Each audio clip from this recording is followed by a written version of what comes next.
FORA.tv. The world is thinking.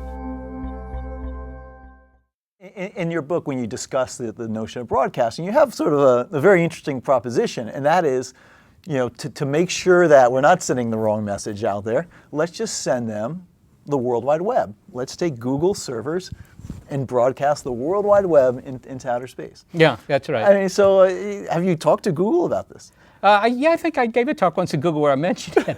And they looked at me with those Garfield eyes, sort of half-hooded. I don't know what. Furrowed brows. Yeah.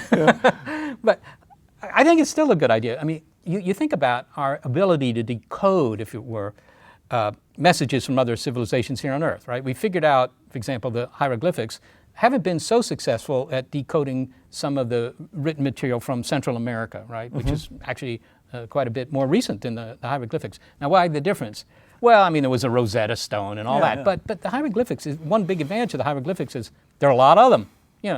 You just walk around the deserts of Egypt, and every building's got this hieroglyphic stuff on it. And so if you have a lot of material, it becomes easier to figure out the code, right?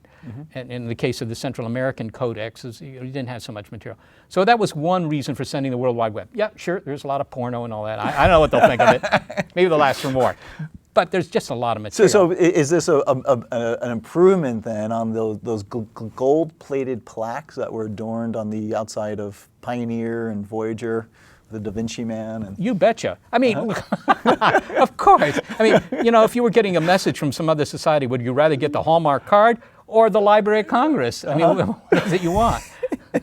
Right. And so to help, I mean, just to, I found very useful into understanding SETI.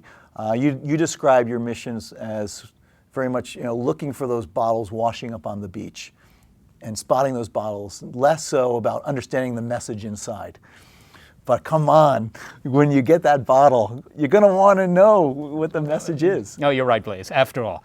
Right, if you were to pick up the papers tomorrow, assuming there were any papers tomorrow, you'd pick up the papers and it said, scientists find signal coming from another world.